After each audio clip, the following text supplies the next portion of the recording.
except for the flour, that is. Thank God I'm not a shrink. 자, 그러면 궁뎅이 따끔 메디컬 영화 탑10 6위 영화로 가겠습니다. 6위는요. 놀럼 크림은 놀라보에나 시나레제. 법률 없이 범죄 없고 법률 없이 형벌 없다. You don't know Jack. 6위는 You don't know Jack. Hit the road. 그죠? 그거야? 패러디.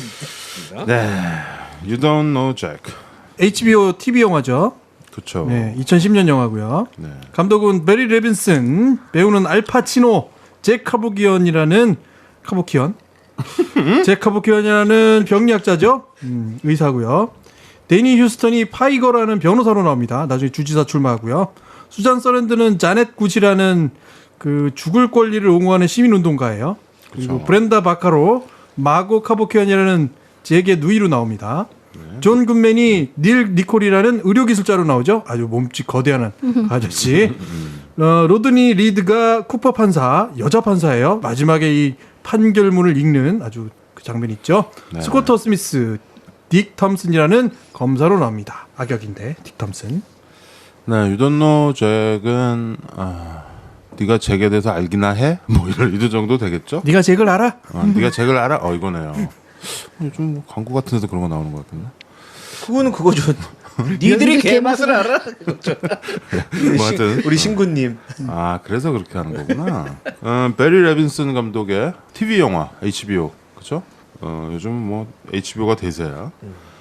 베리 레빈슨은 아주 뭐 유명한 감독이죠.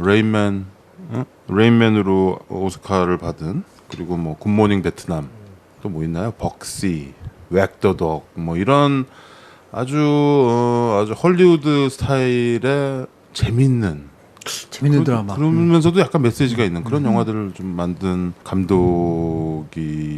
그 옛날에 내추럴이라는 영화 있어요. 로버트 레드포드, 마릴린님이 좋아하는 레드포드 형이 나왔다. 야구 영화. 그렇죠. 내추럴이 우리 야구 영화 근데 톱 10에 안 껴서 내가 항의를 좀 받았던 것 같아요. 안 꼈는데 왜 소개를 했었죠 저희가? 11위에 했었나? 11위에 했었나? 예, 그랬던 것 같아요. 그 마지막 그 전광판. 예, 그런 아주 수많은 영화를 연출했던 감독인데, 이제 말년에 이분도 너무 나이가 70대니까, 근데 이제 4, 5년 전에 이 영화를 만들었죠. 이 TV 영화가 좋은 게 어떤 뭐 이렇게 제작이나 마케팅이나 이런 거에 막 신경 안 쓰고 그냥 딱 올곧게 뭔가 한 가지 주제를 가지고 그렇게 만들 수 있는 영화 같아요. 물론 이것도 이제 처음에 개봉 영화로 준비를 했다가 뭐 HBO에서 사가지고 이렇게 틀었겠죠. 뭐 우리가 사실 영화를 보고서 저게 TV 영화다, 뭐 개봉 영화다, 이거 우리 알 수 있어요? 우리 전 시간에도 TV 영화 하나 했었잖아. 템플 그랜드. 네, 템플 그랜드. 아니 저번 시간에. 저거는 그리프티드 핸. 기프티드 핸드. 맞다. 그러네요. 네. 그것도 마찬가지죠. 그러니까 그런 식으로 기프티드 핸드도 전기 영화였는데 이것도 살짝 전기 영화죠. 방금 설명했듯이 잭 키보키안이라는 이 사람 별명이 닥터 데스야. 그러니까 죽음 박사 뭐 이 정도 되겠죠. 아주 기인이라고 해야 되나요? 이 사람 뭐 음악도 하고 뭐 전시회 화가였기도 하고 뭐 그런 사람이야. 그리고 평생 혼자 살고, 그런데 이제 이 사람은 안락사에 대한 문제를 수면 위로 끄집어낸 장본인이었죠. 근데 이분이 이제 돌아가셨어요. 이 영화 나온 다음 해 또 돌아가셨어요. 우리 전에 우리 스트레이트 이야기 그거처럼 이렇게 유작같이. 이 영화를 보시고 그 다음에 돌아가셨던 것 같아요. 이 잭 키보키안의 간단한 이력서를 좀. 뭐 이 영화는 이 제복 켜보키안의 이야기를 쭉 말씀드리면 이 영화입니다. 근데 잭 켜보키안은 1928년 5월 26일생이고요. 2011년 6월 3일날 사망했으니까 83세의 나이로 사망했습니다. 예. 병리학자고 의사고, 한 가지 더 붙는 건 이분은 사상가로 분류하더라고요. 1980년대부터 죽을 권리를 주장했고 1990년대부터는 실제로 안락사를 시행했어요. 그렇죠. 9년간 130명을 안락사시켜서 이 이미지가 닥터 데스라는 이미지로 닥터 굳어지게 됩니다. 아버지의 어머니는 아르메니아계예요. 그래서 1차 세계대전 후에 집단 학살의 피해를 받고 망명한 거죠, 미국으로. 그런 가족 이력을 갖고 있고 아르메니안 제노사이드라고 하죠. 아주 유명한 100만 명을 죽였어. 그냥 그러니까. 그 오스만 투르크 그 터키 제국 그때 얘기이긴 하지만 딱 100년 전이네요. 뭐 히틀러가 유태인 죽였듯이 그렇게 죽여버린 거야. 그 당시에 유럽은 아주 엉망이야 엉망 그냥. 그래서 그 부모 그 트라우마 때문에 이 안락사 이거를 이제 그래서 이분의 이력 가운데 이게 있어요. 1950년대 한국 전쟁 군의가로 참관. 네, 한국 전쟁 순전했고. 봤어요. 중간에 나오죠 영화에. 1956년에부터는 임종하는 사람들의 눈을 연구했어요. 딱 죽는 사람들의 눈. 그래서 말기 환자에 대한 연구를 계속했고 그 이후로는 그 사형수의 안락사, 그러니까 사형수가 그 이전까지는 안락사가 아니고 교수형이나 뭐 이런 것들 전기로 하잖아. 근데 그 이후로 바뀐 게 이제 이른바 주사로 하게 되는 게 그 이런 역할도 한 거예요. 그래서 안락사 시키고 그 사람들의 장기를 기증해야 된다고 자꾸 얘기를 데드맨 하고. 워킹이라는 영화 보면 숀 펜이 그 사형당하는 게 주사로 이렇게 꼭 나오죠. 근데 이 사람이 조금 좀 다른 건 뭐냐면 교도소 수감자들을 임상 실험에 활용해야 된다고 계속 주장을 해. 이런 주장도 해. 그러니까 이게 약간 경계선을 왔다 갔다 해요. 이게 뭐 자유만 얘기하는 게 아니라 뭐 이런 얘기도 하고. 그냥 문제적인 인물이야. 그 문제적인. 수감자 교수형이나 뭐 이렇게 종신형 받은 수감자들만 그런 거 아니었어요? 뭐 그건 아닌 것 같아요. 그래서 말하자면 이 사람들에게 임상 실험을 해서 이것에 대한 베네핏을 사회가 공유해야 된다 뭐 이런 얘기도 하고. 그러니까 여기 알파치노가 난 연기를 되게 잘했다고 생각하는데 그런 모습들이 있어. 또 하나는 러시아에서 사람이 이제 혈액이 필요한데 이것을 산 사람으로부터 못 구하잖아. 그러니까 죽은 사람으로부터 혈액을 채취해서 이것을 산 사람에게 투여하는 이런 실험을 했다는 얘기를 듣고 그걸 실행해요. 그래서 의학기술자를 니클 나오잖아. 그 뚱뚱한 사람. 그 사람한테 시험한 거야. 그 얘기가 나와 여기 영화에. 맞아. 그래서 자기가 뭐 우리 옛날에 어땠지 막 이런 얘기하면서 그 얘기를 해요. 뭐 그 베트남전에서 이것을 활용해야 된다고 막 주장했다가 결국은 종교적인 문제나 혹은 인권적인 문제로 이것을 안 하죠. 실제로는 자기도 그 죽은 사람으로부터 혈액을 수혈받는 그 시험을 했다가 C형 간염에 걸려. 그렇죠. 그래서 이 사람이 죽게 되는 이걸 보면 2006년에 C형 간염으로 시한부 선고를 받고 2007년에 2006년에는 수감된 상태거든. 그렇죠. 그래서 2007년에 가석방되고 그리고 가석방된 이후에 이제 여러 가지 주에서 실제로 의사가 참여하는 안락사를 이제 허용하게 되는 그런 순간들을 맞게 되죠. 그래서 2011년에 사망합니다. 예, 그래서 You Don't Know Jack에서 이 잭은 이 박사 알파치노가 여러분들 다 잘 아시는 알파치노가 잭 연기를 했고요. 워낙 논란거리가 많고 문제적 인물이야. 죽을 권리. 이 사람이 한 그 유명한 말 중에 Dying is not a crime이란 말이 있어. 죽는 건 범죄가 아니다. 사람은 자기 자유의지로 죽을 권리가 있다. 라는 아주 논란거리가 될 만한 말을 했죠. 그러니까 쉽게 얘기해서 이 제키 브로키아는 이게 킴 카르다시안이랑 자꾸 헷갈려. 킴 카다시안. 제키 브로키아 이분이 그렇게 글래머러스한 분이었나요? 킴 카르다시안 그쪽도 알메니안 그쪽 성인가? 아무튼 이 박사 역을 아주 인상적으로 해냈죠. 그래서 뭐 에미상도 받고. 뭐 알파치노야 뭐 상 받는 거 이런 거 뭐 신경 썼겠어요. 근데 이 사람 역을 한 거죠. 아주 컨트로버셜한 인물인 거죠. 그러니까 쉽게 얘기해서 병에 걸려서 너무 고통스러워서 죽고 싶어하는 사람들을 죽게 도와주는 거야. 그러니까 쉽게 얘기하면은 자살을 도와주는 거지. 쉽게 얘기하고 또 쉽게 얘기하시네. 아 그랬나요? 예, 한 번 더 쉽게 얘기하면 죽는 걸 도와주는 거야. 그렇죠. 우리나라 법에는 자살 방조죄라는 게 있어. 맞아요. 그렇죠. 자살을 방조하는 사람이야. 그렇죠. 그걸 적극적으로 또 도와주기도 해. 그러니 엄밀히 얘기하면 살인의 요소를 가지고 있는 거지. 그렇죠. 그러니까 여기서 이 이제 검사들이 지방 검사가 계속 기소를 하려고 그러는데 기소가 안 되는 거야. 여기는 이제 자살 방조죄 같은 건 없나 봐. 그래서 죽는 걸 옆에서 그냥 본 것뿐이다. 그리고 실제로 트리거는 환자가 당기는 거야. 뭐 이렇게 그 가스를 마신다든가 주사를 놓는 거야. 자기 손을 눌러야지 그게 되는 거야. 그렇죠. 나중에 결국 감옥에 가는 거는 자기가 직접 본인이, 예. 주사를 했기 때문에 감옥에 간 거죠. 그렇죠. 그 장면을 전국으로 CBS의 60 Minutes에 그쵸. 그냥 그대로 방송하고 나가서 막 공개하고 그런 거죠. 우리나라 같으면 이렇게 그것이 알고 싶다나 추적 60분 통해서 우리 옛날에 저널리즘 영화 할 때 인사이더 할 때 그 방송이 60 Minutes예요. 그러니까 우리 그 추적 60분이 그거 이제 카피해서 추적 60분으로 한 거지만 이 사람의 어떤 그 감옥까지 갔다 오고 나서까지 이거를 필름에 담은 거죠. 근데 뭐 이 수려한 감독과 배우들 수잔 서랜든이 나오잖아. 아 그렇죠. 이게 알파치노, 수잔 서랜든, 뭐 레빈슨이 감독 다 오스카 집에 트로피 있는 사람들 아니야. 근데 이제 HBO TV 영화를 하는 거죠. 그러니까 일단은 뭐 믿고 보는 수밖에. 그렇죠. 근데 이 영화를 나는 유돈노적 해가지고 이게 또 뭐 알파치노 주로 이제 갱이나 형사 뭐 이런 거 나오는 거니까 뭐 그런 건가 하고 이렇게 봤는데 전혀 그런 얘기가 아니었던 거지. 처음엔 알파치노인지 몰랐어. 그쵸, 전혀 지금. 아닌 것 같아. 저도 좀 그랬어요. 그리고 이 늙은 할아버지 그쵸. 알파치노.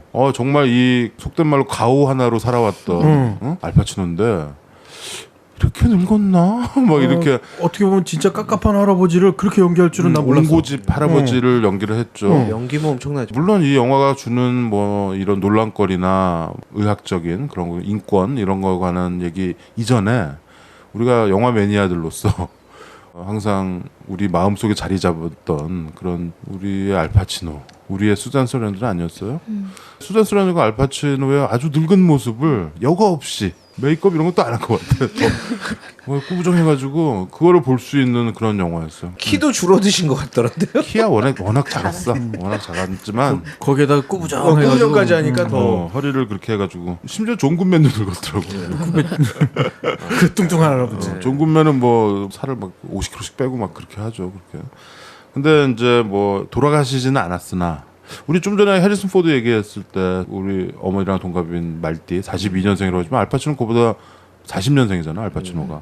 알파치노는 지금 이 영화 찍었을 때 이미 고희 71, 2 뭐 이렇게 찍었죠. 지금은 벌써 70대 중반이시네요. 아무튼 이 우리의 한때는 히어로였던 무비 히어로였던 스타였던 알파치노와 수잔 서랜든의 아주 늙은 모습을 그렇죠. 이걸 딱 보니까 이 사람도 정말 배우구나 싶은 생각이 좀 들어요. 그렇죠? 일단은 안락사나 이런 문제가 종교적인 관점에서 보면 예를 들어서 캐톨릭에서는 자살을 하면은 그 영혼은 천국을 못 간다라는 말 교리가 있잖아요. 그렇듯이 이거는 거센 저항에 부딪힐 수밖에 없는. 그런데 왜 내가 이 영화를 이제 우리 리스트에 박은 거는 정말 사람의 그 죽을 권리. 이 영화에서 보면은 아무나 뭐 이렇게 그냥 죽고 싶다고 도와주는 게 아니잖아. 죽을 권리를 자기가 판단해서 의사 입회하에 그걸 도와준다라는 거가 참 이거 너무 막 영화 같고 막 그렇죠. 우리도 그런 거에는 굉장히 보수적이잖아. 미국처럼 유럽처럼 개방적이지 않고. 아무튼 유돈노 잭은 뭐 스토리고 뭐고 그냥 그렇죠. 이 사람의 이야기입니다. 예. 그러니까 지금 방금 얘기했지만 이 의사가 똥꼬집 할아버지 의사인데, 그러니까 이 사람이 멀시 클리닉 해가지고 100 몇십 명을 그렇죠. 시술이라 그래야 되나? 그거를 어떻게 해야 되나? 그러니까 여기에 나오는 환자들이 쭉 있는데 띄엄띄엄하면서 계속 그 상징적인 환자들을 보여주죠. 그렇죠. 처음에 이 안락사를 이제 하게 되는 그 할머니는 치매가 걸린 할머니였고 자살을 생각하는 단계인데 사실 이 할머니는 아직 정신이 있어. 그러니까 여기서부터 좀 되게 커요. 이게 이 사람이 결국 나는 도와줘야 되나 말아야 되나 이런 생각을 많이 드는데 이분은 공포심 때문에 그리고 내가 잃어버리게 될 정신을 내가 지금 상태에서 챙겨서 나는 죽고 싶다라는 거잖아. 이때 활용했던 기계가 이름이 있어요. 타나트론이라는 기계야. 거기서 보면 뭐 이렇게 막 조립용 왕구 같은 걸로 막 만들어가지고 그렇죠. 거기에 주사기 걸어놓고 그 용액 담고 막 이러잖아요. 그거 $45로 만들었대. 그래서 처음엔 식염수, 그 다음에 진통제를 보내고, 그 다음에 염화칼륨을 부어서 이제 죽는 거예요. 나중에 이런 절차가 결국 그 아까 얘기한 데드맨스 워킹에 보면 비슷한 절차로 사용도 이루어지잖아. 이게 타나트론에서 나온 그 기계예요.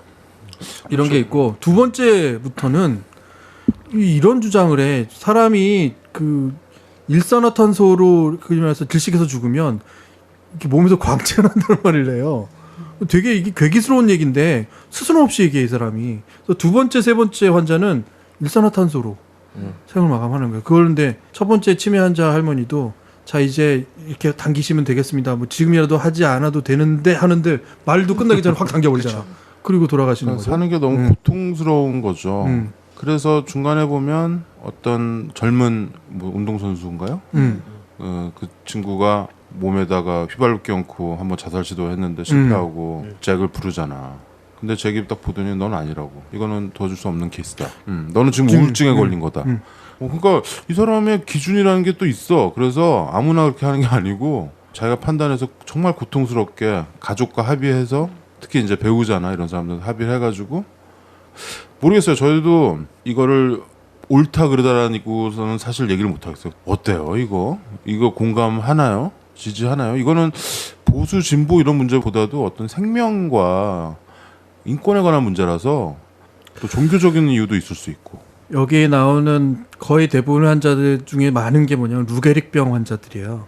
루게릭병은 점점 이 근육이 자꾸 힘을 잃어서 결국은 호흡도 못할 정도로 그게 내 사랑 내 곁에 나왔던 그게 루게릭이잖아. 근육병. 그거 아니면 이제 흔히 알츠하이머 이런 것들인데, 그러니까 스스로가 너무 살아있는 게 고통스럽다고 막 울부짖는 사람들이야.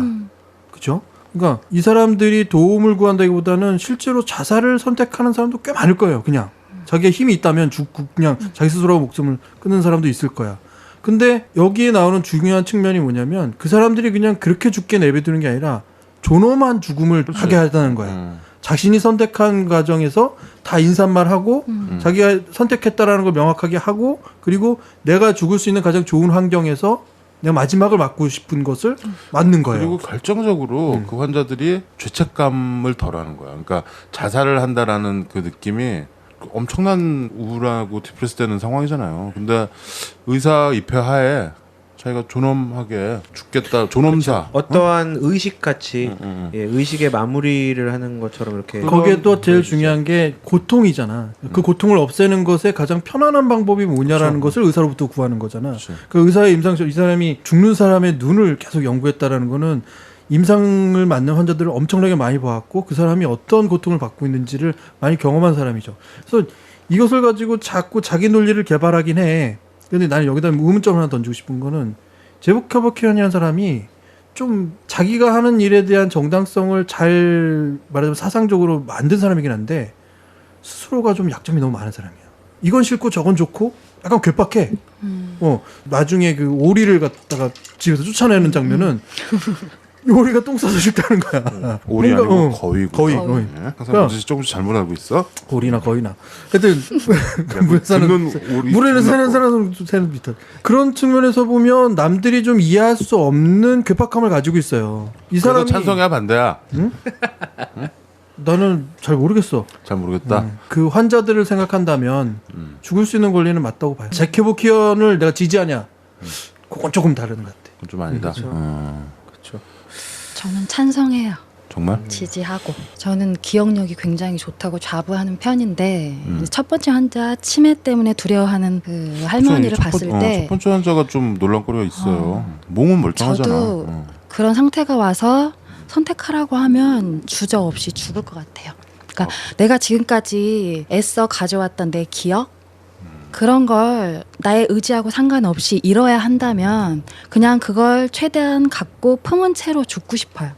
그리고 저 이제 아이가 있으니까 아이를 키우면서 저는 되게 성숙했다고 믿고 있는데 그런 것조차도 사라진다면 제 존재 자체가 없어지는 것과 같기 때문에 그 존재로서 죽을 수 있다면 그렇게 선택을 할 테고, 그래서 마지막으로 이제 더 싫으면 안 해도 된다라고 말했을 때 주저없이 그걸 당겼을 때 가슴이 쿵 무너지면서도 되게 깊게 그 공감했어요. 그 장면이. 네. 뭐 설명하고 있는데 그냥 당겨버리잖아. 복스바겐 차 안에서. 네.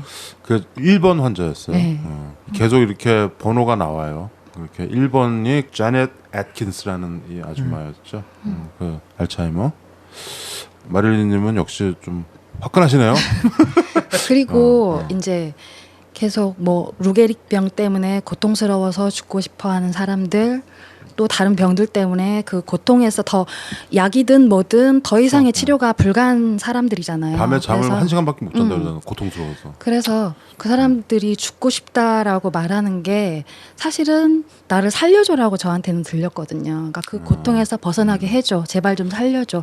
그 길이 죽음밖에 없으니까 어쩔 수 없는 선택인 것 같고. 그래서 마지막에 이 의사분이 돌아가셨다고 그걸 이렇게 딱 봤을 때 되게 좀 절망스러웠어요. 이 잭을 읽는 그런 의사가 또 뭐 있는지 없는지 잘 모르겠는데 이 사람이 그 전까지 이렇게 도와줬던 거는 그러니까 적극적 안락사가 있어요. 그 안락사를 유더네이시아라고 하잖아요. 유더네이시아. 근데 그거를 액티브 유더네이시아 하면은 적극적 안락사. 그러니까 알파치노가 감옥에 간 게 그것 때문에 간 거예요. 이 사람이 그 전까지는 어떻게든 환자가 줄을 땡기든 그렇죠. 몸을 누르든 환자의 의지로 자기가 그렇게 해서 됐는데 이 사람이 그 100 몇십 번째 그 환자 있잖아. 130번째지. 결국 130번째를 시술하고 맞아. 그 다음에 못했으니까. 액티브 유더네이시아를 한 거야. 그래서 주사를 자기가 하고 그걸 찍어서 그게 섹스티미스에 나가가지고 그냥 바로 잡힌 거지. 그렇죠. 얼마나 적들이 많았겠어. 뭐 종교 단체나. 근데 인권 단체들은 이 사람이 하는 걸 지지하는 인권 단체도 있고 지지 안 하는 인권 단체도 있었을 것 같긴 해. 왜냐하면 이건 생명을 그 뭐 어떻게든 사는 게 맞다라고 생각하는 우리 전통적인 관념도 좀 그렇잖아요. 이 130번째 환자가 좀 논란이 되는 거는 여기 이제 이렇게 해석이 되더라고요. 뭐냐면 이 살인 행위가 되는 이유가 아까 얘기했던 것처럼 스스로가 자살을 할 수 없는 상태야. 이 사람은 루게릭병이고 몸을 거의 못 움직이는 상태고. 근데 아까 오샤가 얘기한 것처럼 첫 대상자에게는 입을 조금이라도 움직이면 뭔가 자기가 할 수 있는 단계를 만들어주잖아요. 근데 이게를 그 사람의 행위로 할 수도 있어. 근데 그렇지 않고 자기가 직접 시술을 해버린 거야. 그러니 기소되는 이유가 토마스 욕이라는 사람인데 토마스 욕은 스스로 자살할 수 없는 상태이기 때문에 이 사람 살인을 저지른 걸로 그렇죠. 기소가 되는 거예요. 그 타살인 거죠, 그러니까 결국 예, 자살이 아니고 타살이 돼버리는 거고. 그러니까 이 논란은 결국 종교적인 논란일 수밖에 없고 중간에 보면 이런 말 있잖아요. 그 항의하는 그 종교단체에서 생명은 신의 선택이다. 그렇죠. 네가 뭔데?라는 거죠. 저 그 장면에서 너무 화났어요. 화가 났어요? 그래요? 지금까지 내가 살아있는 동안에는 어떤 관여도 안 하다가 왜 죽는 순간에만 그렇게 개입을 하는 거죠. 그래서 글쎄요. 뭐 준혁이는 어때? 저요 좀 무겁게 봤어요. 예, 저도 좀 혹시 무겁게 이거 봤고. 가벼운 영화는 절대 아니지. 예, 저는 사실 보면서 요거 여기서 조금만 틀면 되게 재밌겠는데 어떻게? 봤거든요. 어떻게 틀어? 아니 일단 1번 환자분 틱 하고 잡아당겼잖아요. 잠깐만 다시 꽂아줘. 저거 실수 뭐 이렇게 하는데 재밌을 수 있는데 이제 그런 사실은 것보다 그런 장면이 하나 있지 않을까? 그런 생각했어. 왜냐하면 사람이 마지막 순간이라는 게 있잖아. 그치. 말 순간에 되돌리고 싶은 것도 있을 건데 그게 하나도 없어. 그 중간에 하나 있잖아요. 가스. 비닐 씌웠을 때. 그 비닐 쓰는 벗겨져, 것도 벗겨져 그랬어. 아니야. 그게 아니고 내가 뜨거워서. 편안하지 않아서야. 그렇지. 그래서 그 고통스럽지 무거운데. 않고. 갑자기 가벼운 분위기로 가버리는 바람에 다시 무거운 분위기로 좀 어려운데 저는 사실 영화 끝나고도 계속 던지긴 했어요. 예, 질문을 던졌는데 어느 쪽이 내가 바라볼 때 지금의 제가 바라볼 때 어느 쪽이 좀 더 불편하지 않은가라는 시선으로 봤을 때는 죽는 거를 도와주는 게 좀 불편하지 않을까라는 생각을 좀 해봤어요, 사실. 죽는 걸 도와주는 예, 게 불편하지 도와주는 않을까? 그 도와주는 그 딱 장면이 음. 지금의 제가 바라볼 땐 조금 불편한 감이 있어요. 근데 조금 전에도 마릴린 말씀하셨지만 또 공감되는 부분이 또 생기는 거예요. 그러니까 이게 이제 우려스러운 거는 이거가 어떤 자살에 대한 자살을 부채질하는 수 있다라는 거지. 죽을 권리라는 거가 사실 사람이 죽을 권리라는 거는 자기 목숨을 버릴 권리 그 자살 아니야. 그렇게 된다면 생명 경시풍조가 생길 수 있다라는 거지. 근데 이제 내 생각은 그래요. 안락사나 존엄사에 대해서 허용을 하되 굉장히 엄격한 잣대로 그 룰을 만들어서 의학적으로 의사들이 합의를 해서 가족과 함께 그렇게 해서 병원에서 뭐 의식 없이 뭐 오랫동안 이렇게 해서 여기서 보면 이제 비용 문제 같은 것도 있잖아. 미국은 또 우리 전화 얘기했지만 보험 얘기도 했었고 그거 그냥 집안이 막 망하는 거잖아. 그러니까 뭐 돈 뭐 이런 거 떠나서 하여튼 고통스럽다거나 이거는 존엄사가 가능하다라고 의사들이 합의를 하면 가족과 그거는 병원에서 그렇게 하게 하되 이렇게 지금 여기서 보면 이렇게 의사가 트렁크에다가 뭘 넣어가지고 다니면서 이렇게 한다는 거는 좀 그렇죠. 근데도 보면은 미국 전역에서 이게 전국 방송을 기사가 난 다음에 뉴스위크 이런 데 나오고 사람들이 잭 케보키언을 찾는 거지. 얼마나 절실하면 그러겠어. 여기 결론부터 얘기하자면 잭 케보키언이 130명을 할 때 좀 소극적인 어떤 포기 행위들이 있어요. 뭐냐면 가장 대표적인 게 내가 심장이 정지됐을 때 나에게 심폐소생술을 하지 말아달라는 그런 권리들은 있어. 병원에서 좀 지병을 앓고 있거나 혹은 이런 사람들이 나를 굳이 중환자실에까지 막 내가 의식이 없는 상태로까지 살려두지 마라. 특히 심폐소생술을 하지 마라. 이런 것들을 아예 권리로서 보장하는 경우는 있어요. 그런데 난 제케프 교원한테 뭘 얘기하고 싶냐면 이 사람의 교만과 오만이 있다고 난 생각하는 거야. 그게 뭐냐면 마지막 130번 환자를 굳이 TV에 방영을 해서 자기 마음이 급하기도 하고 난 이미 뭐 오래 살지도 못할 것 같고 이거를 전국화된 이슈로 만들어야겠다. 또 하나는 법정에서 보여주는 많은 모습들. 마지막에 보여준 법정의 모습들은 저 사람이 저랬기 때문에 저건 벌 받아야 된다. 살인죄냐 아니냐 이런 부분보다도 저 사람은 저런 행위를 하면 안 됐었다. 그게 죽고 싶어하고 너무 고통스러운 환자들을 해방시키는 어떻게 보면 말하자면 죽을 수 있는 권리를 지켜주는 그 측면이 아니라 자기가 하는 행위를 모두 정당하다고 자꾸 설파하고 사람들한테 퍼뜨려서 강요하려고 하는 듯한 모습은 그건 좋지 않았다. 그렇죠. 그러니까 김 PD 말대로 중간에 이제 대법원에 가면서 이 사람이 약간 좀 무리를 하죠. 아주 유능한 변호사인 여기 데니 휴스턴 나오죠. 그 안젤리카 휴스턴의 배다른 동생. 하여튼 이 데니 휴스턴이 여기서 이제 변호사로 나오고 중간에 뭐 주지사 출마도 하고 그러잖아. 그 사람이 배신을 좀 하지.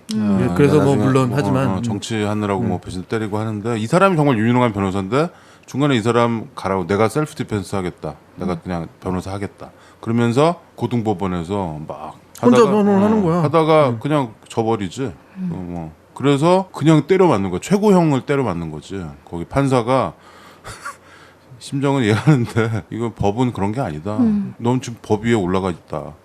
근데 나는 이 영화가 그 부분에서 참 많은 생각을 하게 해줘요. 우리가 사실 잭이 주인공이고 계속 좀 심정적으로 서포트를 하다가 그 대법원에서 지금 김 PD가 느꼈던 것처럼 이 사람 너무 교만해지는 거야. 그리고 너무 무리하고 이게 정말 지가 무슨 신이 되는 것 듯이 사람을 죽이고 살 권리를 갖고 있잖아. 자기가 뭔데 살생부의 이름을 적었다 뺐다 그러는 거야. 이런 생각까지 들게 만들어요. 그래서 결국엔 최고 형량을 때려 맞고 실제로 감옥에 가서 복역을 하죠. 네, 복역을 합니다. 한 7, 8년 정도 복역을 하고 병도 없고 그래서 나중에 계속되는 가석방 신청이 있는데 이 사람이 계속해서 나가서 그러면 이런 행위를 안 할 거냐라는 측면에서 이런 행위를 할 것 같아서 가석방 신청이 계속 기각돼요. 그래서 7년까지 사는 거예요. 그래서 결국 그 나가서 이 시술을 안 한다는 조건으로 석방이 되죠. 석방이 돼서 이제 뭐 이 영화도 나오고 그러고 나서 이제 얼마 안 돼도 이제 돌아가신 건데 글쎄요. 이 영화가 우리가 중요한 거는 우리가 지금 메디칼 영화 톱10을 하고 있는데 결국 궁극적인 건 우리가 사실 생명에 관한 얘기잖아요. 이 메디칼이라는 게 사람 살리고 죽이고 병 걸리고 치료하고 뭐 이런 건데 이거는 정반대 얘기지. 이거는 좀 그 근본적인 얘기에 대해서 하는 거예요. 우리가 전에도 뭐 이런 얘기 했나 모르겠는데 중병에 걸렸을 때 사람이 가족이나 사랑하는 사람이 중병에 걸렸을 때 오만 가지 생각이 들거든. 사실 여기에서 나오는 사람들은 난 되게 어떻게 보면 정말 되게 용감해 보여요. 왜냐면 우리 입장에서는 누가 아프면 단 1%의 가능성만 있으면 그거 해보려고 그래요. 그러니까 무슨 주사가 있다. 그럼 그거 맞아야 돼. 어렵게 구해서 맞아보고 아니면은 뭐 항암 치료제가 있는데 뭐 들을지 안 들을지 모르지만 고생스럽지만 다 해보려고 그러고 어떻게든 살고 싶은 게 사람 마음이거든. 가족들도 그렇고. 근데 이렇게 초계와 같이 자기 목숨을 물론 여기서는 정말 고생을 오래 했으니까 죽을 권리를 주장하는 거겠지만 글쎄요. 그거에 대한 거는 여러분들이 좀 이 영화를 보시고 판단을 하는 거가 어떨까 싶네요. 수도 없는 어떤 그 선거에 특히나 이거냐 아니냐를 따지는 거에 이게 들어있어. 낙태 반대 찬성 혹은 뭐 동성애 찬성 반대 안락사 찬성 반대가 있는 거야. 이게 정치 이슈화 돼 있는 거죠. 항상. 근데 이게 우리한테도 비슷한 면이 있고 전 세계적으로 아마 다 그럴 거라고 보는데 이번에 미국에서 참 뭐 동성 결혼 합헌했다고 들었고 5대3가 근데 결론적으로 얘기하면 가석방된 이후에 오레곤, 몬타나, 워싱턴 이런 곳에서는 실제로 이런 행위들을 합법화했어. 의사들이 이런 행위를 해주는 거에 대해서 합법화했어. 다만 카보키언이라는 사람을 통해서 이 영화가 주고 싶어하는 이야기들은 난 이런 거라고 봐요. 저 사람이 저것을 할 때 적어도 이 의술이잖아요. 의술. 그 중에서도 생명과 관련된 행위를 할 때 요만큼의 잡티라도 끼면 안 된다라는 것에 대한 경고처럼 들리는 거지, 이 영화가. 내가 아까 얘기했던 대로 카부키와는 약간 오만이 있었던 게 이런 논쟁을 내가 불러일으켜야만 하는 자기가 무슨 십자군 내지는 뭐라고 생각한 거야. 그리고 이런 논쟁에서 이제 성숙됐다고 느끼고 아니라도 할 수 없다라고 자기를 계속, 그러니까 자기 합리화를 계속하지만 그 추철한 어떤 자기 사상일 수도 있는데 납득이 안 되잖아, 사실. 이제 그 부분에까지 가면 납득이 안 되는 부분에서의 사람들과 소통이 잘 안 되는 거죠. 우리가 이런 거잖아요. 사형을 할 것이냐 말 것이냐, 사형제도를 유지할 것이냐 말 것이냐, 이것조차도. 근데 엄밀히 얘기하면 제카부키온보다 훨씬 나쁜 건 정부잖아. 사형제도를 유지하고 있는 나라는 이건 아니잖아. 솔직히 말하면 그러니까 살인이니까. 그런 것 같아. 그러니까 이 유독 안락사에 대해서는 미국이 되게 보수적인 거야. 여기 총 들고 다니면서 사람 쏴 죽이고 이런 나라 아니야 이게. 그런데 유럽에서는 안락사에 대한 개념이 훨씬 좀 더 진보적이거든요. 그래서 죽을 권리도 있고 캐나다 이런 데도 그렇고. 근데 미국은 누가 자기네 집에 들어오면 총 쏘고 막 이러는 사람들이 그렇게 생명 경시풍조가 만연한 나라에서 유독 이 안락사 이건 또 이렇게 하는 거가 약간 이율 배반이라는 거가 좀 있어요. 그럴 수 있는데 미시안 국가라 그래요. 그렇죠. 기독교 아니 근데 유럽은 안 그런가? 유럽도 마찬가지지. 유럽은 안 그런가? 뭐 더 그렇지. 그런 좀 아이러니가 좀 있었고 결론적으로 조금 보면 우리는 잭을 몰라. 모르겠어. 이 사람 모르겠고 제일 중요한 거는 이 사람이 그렇게 했던 행위가 모든 행위에는 순기능과 역기능이 있겠지만 순기능이 있다면 그걸 다시 생각해보게 하는 것은 맞는데 내 바람이 있었다면 이 사람이 굳이 식스미닛에 그것을 얘기할 게 아니라 정말로 의미 있는 사람들 더 많이 그렇게 도움을 줄 수 있는 사람들을 더 많이 그리고 조용히 했다면 그것이 좀 더 이 사람의 행위를 정당화하는 것이 될 텐데 왜 그렇게 시끄럽게 더 많이 자기를 쇼업해서 심지어는 무슨 뭐 여기는 중세라고 뭐 칼 쓰고 나와서 하는 퍼포먼스까지 해가면서 약간 이게 마음에 안 들었다라는 그 거죠. 사람이 약간 좀 모르겠어요. 돌아가신 분이라서 뭐 잘 알지 못하고 우리가 영화 한 편 봤는데 뭐 어떻게 알겠어요. 뭐 관심병 환자일 수도 있고 이 사람이 그린 그림들 이런 거 보니까 좀 약간 괴기스럽기는 해. 그렇죠. 약간 사이코 같기도 하고 또 굉장히 또 진보적인 생각 갖고 있는 사람 같기도 하면서 여러 가지 같은 그래서 유돈노 잭인 것 같아. 잘 몰라. 저는 이분이 영화에서 남는 좀 기억에 남는 심각한 장면이 하나 있어요. 저는 이와 같은 장면이면 저는 도저히 그 선택을 못할 것 같은데 누나가 있잖아요. 누나가 나오잖아요. 누나가 물어보죠. 나한테도 그렇게 할 수 있냐. 근데 누나를 보고 그런 얘기를 합니다. 누나의 그런 눈빛이면 나는 그렇게 할 수 있다라고 얘기하는 거 있거든요. 저는 만일 저희 가족이 그런 눈빛이더라도 그런 선택은 못할 것 같아요. 참 영화를 보면서 그러니까 그렇죠. 글쎄요, 저는 그래요. 이 감독도 모르는 거예요. 영화를 자기가 만들어놨는데 결론을 못 내리겠는 거예요. 유노 잭으로 했겠지. 그래서 사실은 I don't know 잭인 거고 그 감독은. 그래서 저는 이 영화 다른 것보다 이 우리 카부키온 박사가 한국에서 직업을 선택했다면 이와 같은 이런 마음으로 상조회사를 운영을 했어요. 아주 잘 운영했을 거다. 가시는 길 편안하게. 그래서 참 아까운 상조회사원으로서는 아까운 인재다라는 생각으로 저는 마무리하겠습니다. 그렇지. 이게 누나랑 2살인가 3살 차이 나는 누나인데 이 누나가 참 여기서 먼저 죽죠. 이 마고라는 누나 같이 굉장히 서포트를 해주죠. 그러니까 괴팍한 그 성격을 다 받아주지. 사실 이 알메니아 이쪽 사람들이 좀 그런가 봐. 근데 이 알파치노 그 잭을 이렇게 계속 도와주면서 나중에 회사에서도 잘리죠. 이게 신문에 나오고 이러면서. 그러니까 심지어는 여기는 이 클리닉을 차리면은 건물주가 와가지고 방빼라고 뭐 하는지 안다. 재수 없다고. 그러니까 우리식으로 하면 재수 없는 거지. 어디 그런 거를. 그러면서 막 쫓아내고 쫓겨나고 막 그렇게 하죠. 그리고 이제 또 한 여자가 이제 수잔 서랜든 자넷 굿. 자넷 굿. 굿. 이름이 굿이야. 그 자넷이 이 사람은 존엄사를 지지하는 그런 활동가죠. 인권 운동가이기도 하고. 근데 이 둘이 중간에 만나가지고 막 있다가 결국에 최장암이거든요. 자넷 굿도 최장암 판결을 받고 그 스스로가 자기가 갔던 신념으로 안락사를 선택하죠. 그렇죠. 그래서 그게 이게 환자들 나오면 이렇게 샤 표시 달아가지고 몇 번 이렇게 영화에 나오는데 자넷도 그거가 탁 나오는 거죠. 근데 거기서 제커브 키안이 이 사람 약간 피도 눈물도 없는 정말 닥터 데스인 줄 알았더니 자넷의 그 임종하는 그 침대에서 자기 얘기를 하죠. 자넷한테. 그랬더니 수잔 소랜들이 이렇게 울면서 고맙다 이 얘기를 해줘서 그러면서 시술을 하고서 가죠. 거기서 아주 이 두 노배우의 이제 노배우네요 정말. 두 노배우의 이 연기력이나 이런 거 참 볼 수 있었는데 재밌었던 거는 아이러니인데 이 자넷 수잔 소랜든이 그 로키 호러 픽처 쇼에서 자넷이거든. 자넷 하면서 그 노래도 있잖아.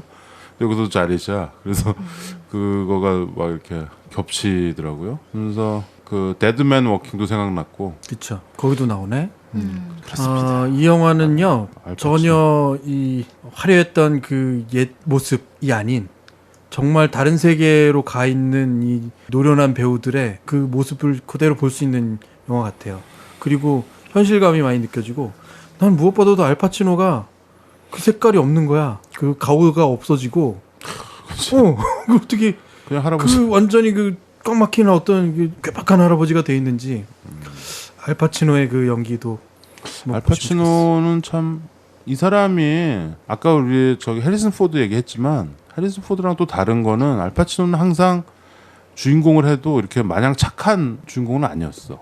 항상 문제가 좀 있고 약간 좀 삐딱하고. 알파치노가 8살인가 9살 때부터 술 담배를 했대. 아주 문제가 많은 친구들 뭐 그 마약 과다병으로 죽는 거 보기도 하고 아주 험하게 큰 스타일이야. 이탈리안 이민이잖아요.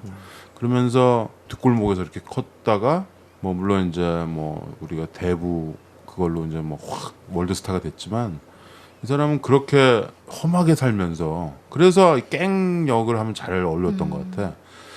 그런데 뭐 항상 이렇게 마냥 착한 그러니까 알파치노가 정말 착하고 친절하고 뭐 이런 사람으로 나오신 적은 없잖아. 항상 좀 성깔 있고 아니면 개성 강하고 심지어는 형사나 우리 편으로 나와도 그랬었던 것 같아요.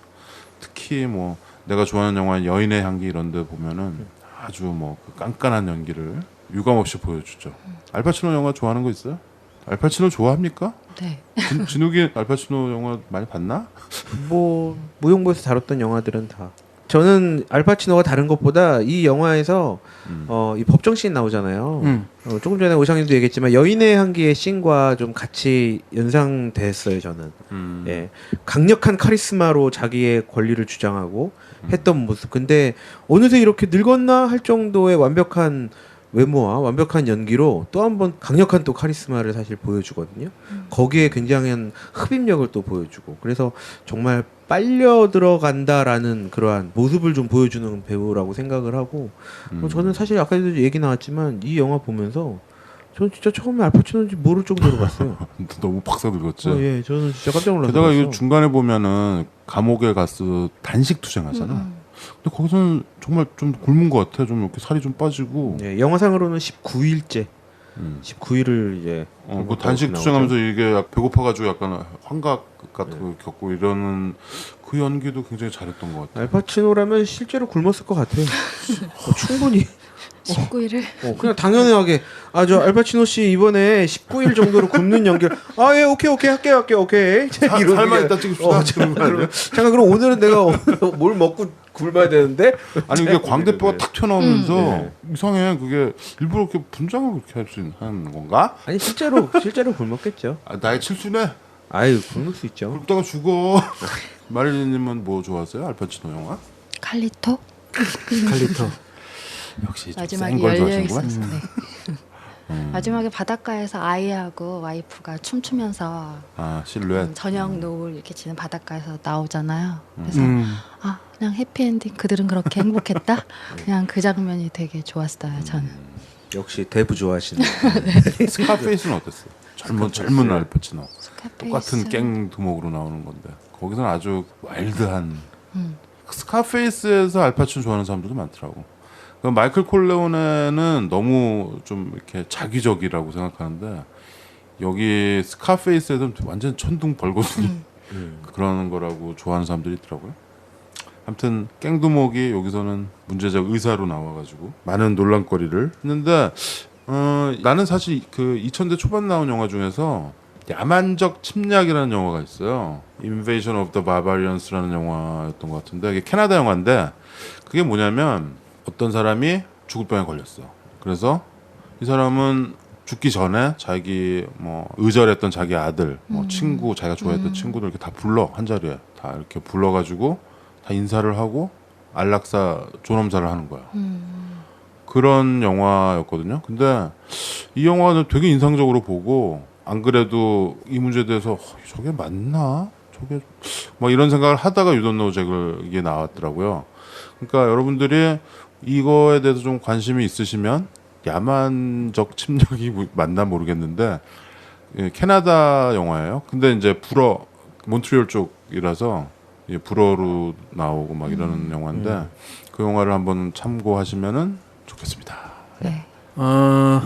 알파치노, 수잔 서랜든 그 시대를 풍류하던 사람들이 다 늙어서 이렇게 폭싹 늙어갖고 이 모습 그대로 아주 그냥 그대로 나온 영화인데 분명히 다음 작품이 있을 거다. 저는 그렇게 보고요. 그 다음 작품이 과연 뭘까를 기대하게 만드는 묘한 매력을 가진 영화. 당신들은 잭을 모르죠. 나도 모르고 다 모르는 결론 질 수 없는 You Don't Know Jack이었습니다. 막무반의 신체 공격 영화 리스트업 무슨 영화